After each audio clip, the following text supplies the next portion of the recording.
Hello students, कैसे हैं आप सब। तो बेटा आज के इस वीडियो में हम ग्रामर के एक बहुत इंपॉर्टेंट टॉपिक को डिस्कस करने जा रहे हैं, रचना के आधार पर वाक्य भेद। क्लास 10th के लिए ग्रामर पोर्शन में पूछे जाने वाले क्वेश्चन के लिए ये वीडियो बहुत इंपॉर्टेंट है। तो बेटा वाक्य भेद समझने से पहले आप वाक्य की परिभाषा को समझ लीजिए। शब्दों का वह व्यवस्थित समूह है जिसका कोई निश्चित अर्थ निकलता है, उसे वाक्य कहा जाता है। अब बात जब हम कर रहे हैं शब्द की, तो शब्द किससे मिलकर बनते हैं? वर्णों से। और वर्ण क्या है?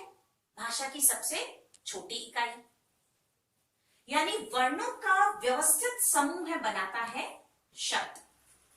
और शब्दों के व्यवस्थित समूह से जिसका कोई निश्चित अर्थ निकलता है, उससे मिलकर बनता है वाक्य। अब बात आती है वाक्य के अंग, यानी पार्ट्स ऑफ सेंटेंस। तो बेटा वाक्य के दो प्रमुख अंग हैं।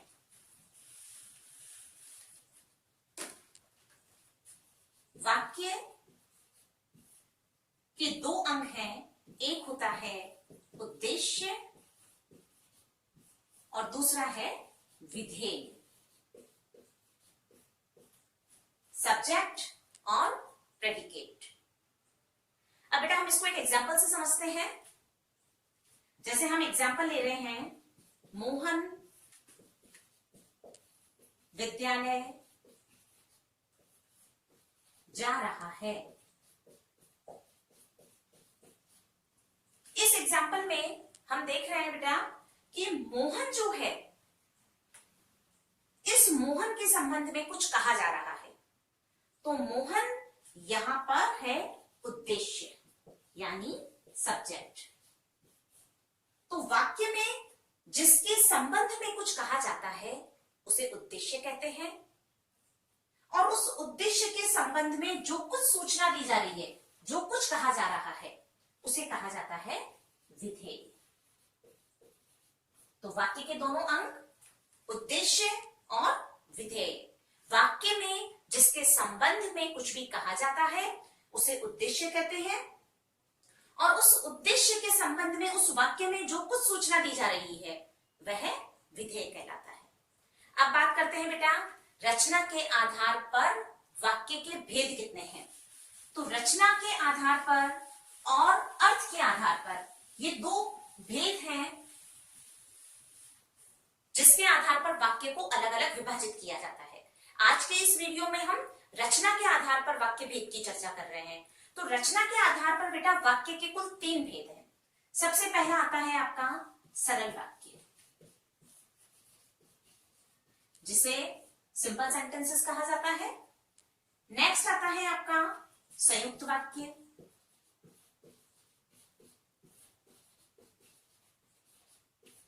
यानी कंपाउंड सेंटेंस। और नेक्स्ट है आपका मिश्र वाक्य या मिश्रित वाक्य, यानी कॉम्प्लेक्स सेंटेंस। सरल वाक्य, संयुक्त वाक्य और मिश्र वाक्य। सबसे पहले हम बात करते हैं सरल या साधारण वाक्य की। सरल वाक्य जिसमें एक ही मुख्य क्रिया होती है। सबसे इंपॉर्टेंट चीज जो सरल वाक्य में आपको ध्यान रखनी है कि वाक्य में मुख्य क्रिया या विधेय हमेशा एक ही होता है। उद्देश्य एक से अधिक हो सकते हैं, लेकिन मुख्य क्रिया सदैव एक ही होगी। फॉर एग्जाम्पल,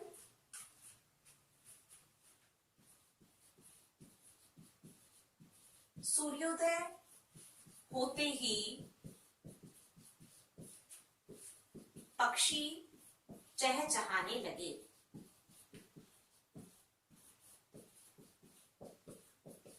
इस वाक्य में पक्षियों का चहचहाना, पक्षी यहां पर उद्देश्य है और उनके द्वारा किया जाने वाला कार्य है कि वो चहचहाने लगे। एक उद्देश्य और उनके द्वारा किया जाने वाला एक ही मुख्य कार्य। अब देखिए नेक्स्ट एग्जांपल, मोहन व राम विद्यालय जा रहे हैं। यहां पर मोहन व राम यानी दो उद्देश्य हैं और उनके द्वारा किया जाने वाला कार्य कि वो विद्यालय जा रहे हैं एक ही है। तो जहां उद्देश्य एक से अधिक हो सकते हैं लेकिन उनके द्वारा किया जाने वाला कार्य मुख्य क्रिया एक ही है और इसीलिए यह वाक्य सरल वाक्य है।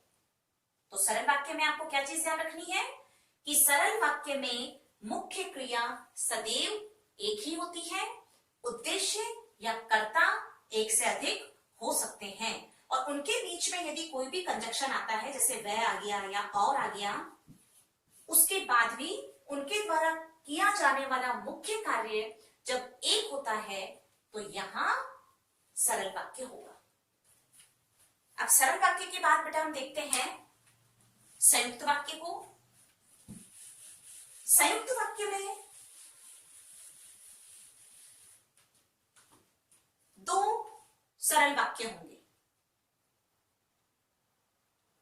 संयुक्त वाक्य में दो सरल वाक्य होते हैं और ये दोनों स्वतंत्र वाक्य होते हैं और इन दोनों ही वाक्यों को योजक शब्दों के द्वारा आपस में जोड़ा जाता है। एग्जाम्पल देखिए आप, सूर्योदय हुआ और पक्षी चहचहाने लगे।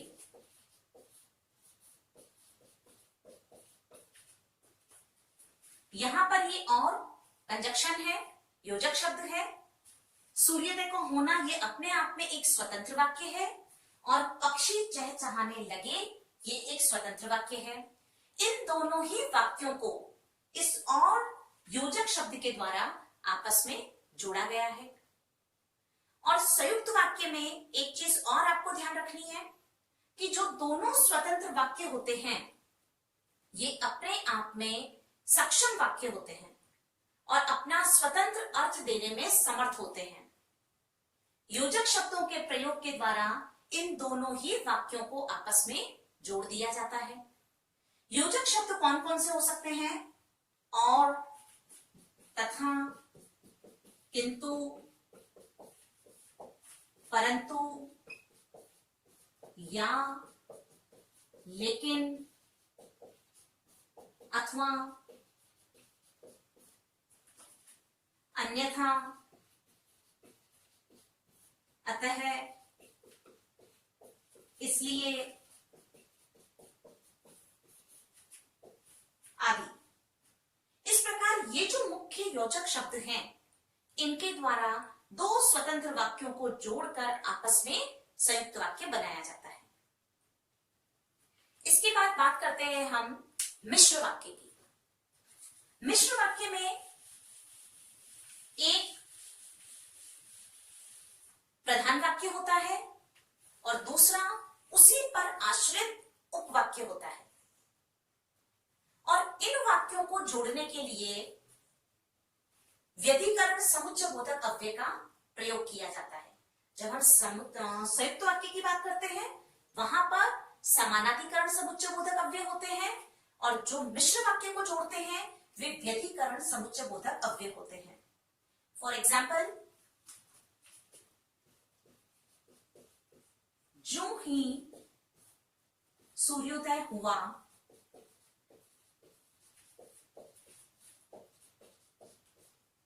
पक्षी चहचहाने लगे। संयुक्त वाक्य में भी हमने इसी एग्जाम्पल को देखा था। उस संयुक्त वाक्य को हमने मिश्र वाक्य में बदल दिया है।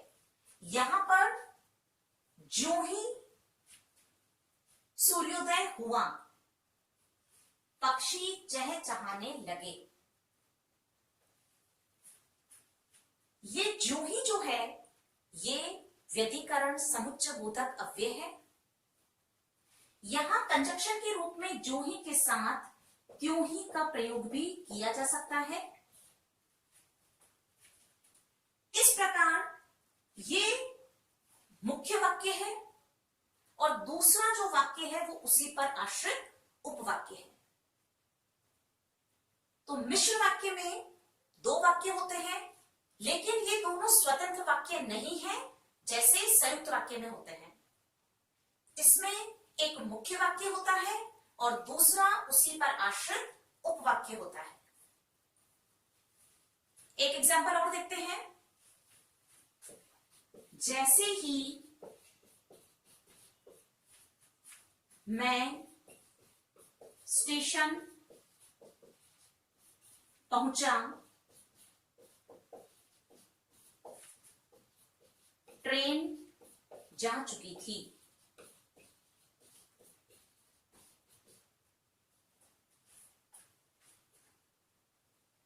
यहां जैसे के साथ जब का प्रयोग भी किया जा सकता है। अब ये जो वाक्य है, स्टेशन पर व्यक्ति का पहुंचना और ट्रेन का वहां से डिपार्ट हो जाना यानी कि चले जाना, ये दोनों एक दूसरे पर आश्रित है। तो मिश्र वाक्य में आपको क्या ध्यान रखना है कि एक होता है प्रधान वाक्य जिसका संबंध सीधा उस मुख्य क्रिया से होता है और दूसरा जो वाक्य है वह उसी पर आश्रित होगा। तो वाक्य की बेटा जो ये तीनों भेद हमने देखे हैं, इनमें आपको क्या ध्यान रखना है? सरल वाक्य, संयुक्त वाक्य और मिश्र वाक्य, इन तीनों की परिभाषाओं, मेन चीजों को आपको ध्यान रखना है कि जब हम बात सरल वाक्य की करते हैं तो आप ध्यान रखेंगे कि इसमें मुख्य क्रिया सदैव एक होती है, मुख्य क्रिया एक। संयुक्त वाक्य में आपको ध्यान रखना है कि दो स्वतंत्र वाक्य रहेंगे और इन स्वतंत्र वाक्य को हमेशा किसके द्वारा? योजक शब्दों के द्वारा जोड़ा जाता है। और ये योजक शब्द कौन कौन से हो सकते हैं? और, तथा, किंतु, परंतु, या, लेकिन, अथवा, इसलिए। फिर बात करते हैं हम मिश्र वाक्य की। मिश्र वाक्य में दो वाक्य होंगे, लेकिन दोनों में क्या होगा? एक होता है प्रधान वाक्य और दूसरा होता है उसी प्रधान वाक्य पर आश्रित उपवाक्य। दोनों वाक्य यानी जो आश्रित उपवाक्य है वह उस प्रधान वाक्य पर, उसी की क्रिया पर आश्रित होता है। मिश्र वाक्य के लिए कि, जिसे, जिसने, जैसे,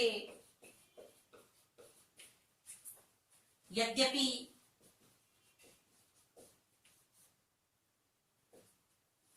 क्योंकि, इस प्रकार के कंजक्शंस का उपयोग किया जाता है। ये जो कंजक्शन है, योजक शब्द, इनके बाद का जो वाक्य होता है वह वाक्य होता है आश्रित उपवाक्य और उससे पूर्व का जो रहेगा वाक्य वह होता है प्रधान वाक्य। तो आश्रित उपवाक्य की पहचान क्या है? कि जो वाक्य इन कंजक्शन के बाद में आ रहा है वह वाक्य होगा आश्रित उपवाक्य। आश्रित उपवाक्य के तीन भेद होते हैं। उसमें सबसे पहला आता है संज्ञा उपवाक्य।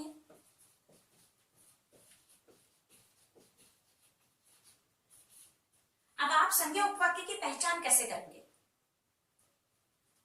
तो बेटा बहुत इजी इसकी पहचान मैं आपको बता रही हूं कि जब भी वाक्य में की कंजक्शन आपको मिल जाए, जब भी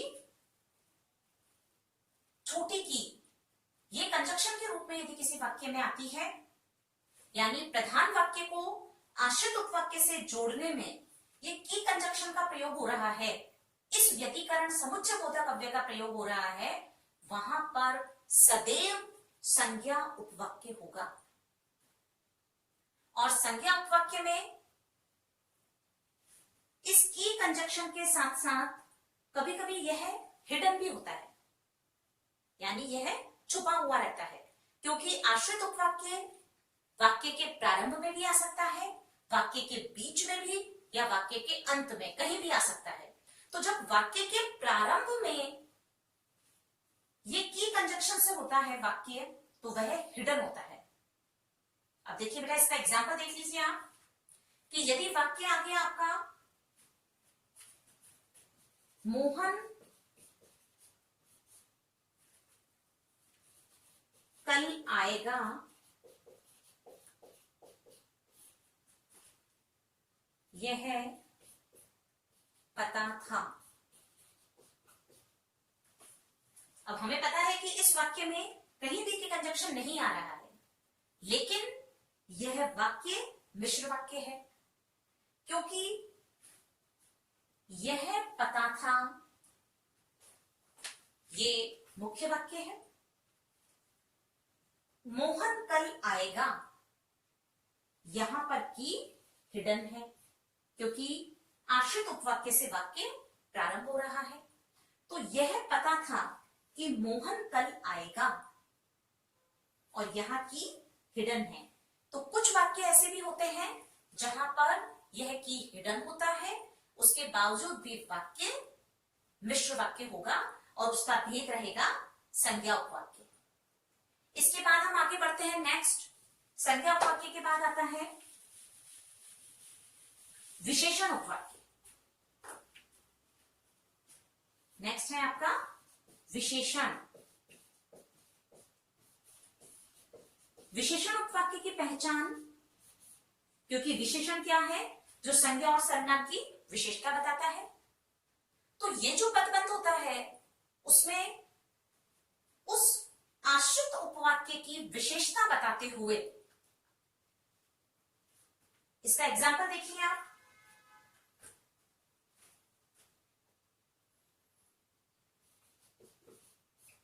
जो कक्षा में प्रथम आया वह मेरा भाई है। जो यानी उस कक्षा में प्रथम आने वाले उस विद्यार्थी की ओर इशारा करते हुए बताया जा रहा है कि वह मेरा भाई है। तो इस प्रकार जो, जिसे,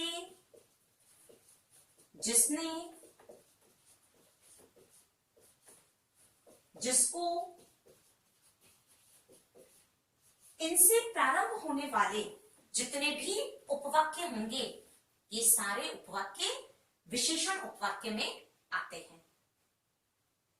तो विशेषण उपवाक्य में क्या है, आपको ध्यान रखना कि संज्ञा और सर्वनाम की विशेषता बताने वाले पदबंध, जिसमें किसी पर्टिकुलर चीज की विशेषता और उसका इशारा करते हुए बताया जा रहा है, जो, जिसे, जिसने, जिसको, ये सारे शब्द विशेषण उपवाक्य के अंतर्गत आते हैं। उसके बाद बात आती है उपवाक्य के तीसरे भेद, जो है क्रिया विशेषण उपवाक्य। क्रिया विशेषण उपवाक्य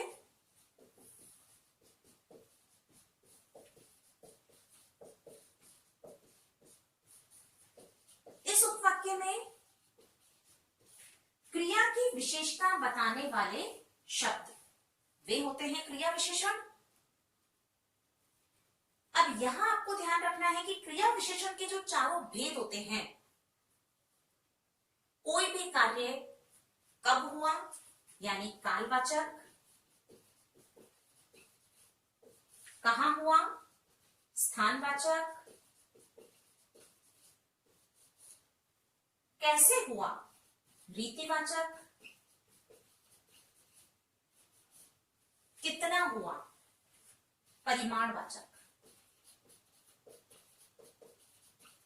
और इसके साथ साथ वह जो कार्य है वह क्यों हुआ, यानी कि कारण सूचक शब्द, क्योंकि, तो वहां आ जाता है आपका कारण सूचक। तो किसी भी कार्य के होने का समय, स्थान, उसके होने की रीति, कितना, परिमाण और साथ साथ में क्यों हुआ, इन सारी सूचनाओं को देने वाले, उस क्रिया को बताने वाले जितने भी शब्द होंगे वो सब आपके क्रिया विशेषण उपवाक्य के अंतर्गत आते हैं। इनके भेद के एग्जाम्पल में बेटा आपको ज्यादा डिटेल में नहीं जाना है, क्योंकि इनकी कोई डेफिनेशन नहीं पूछी जाती है। मैं आपको पर्टिकुलर कुछ वर्ड्स बता रही हूँ, ये आप अपने दिमाग में रखिए। इससे आप आइडेंटिफाई कर पाएंगे कि ये क्रिया विशेषण उपवाक्य होगा। जैसे कालवाचक आ रहा है तो वहां, क्योंकि कब, तो जब शब्द अगर आपको मिल जाए वहां पर। स्थानवाचक आ रहा है जहां। रीतिवाचक में जैसे।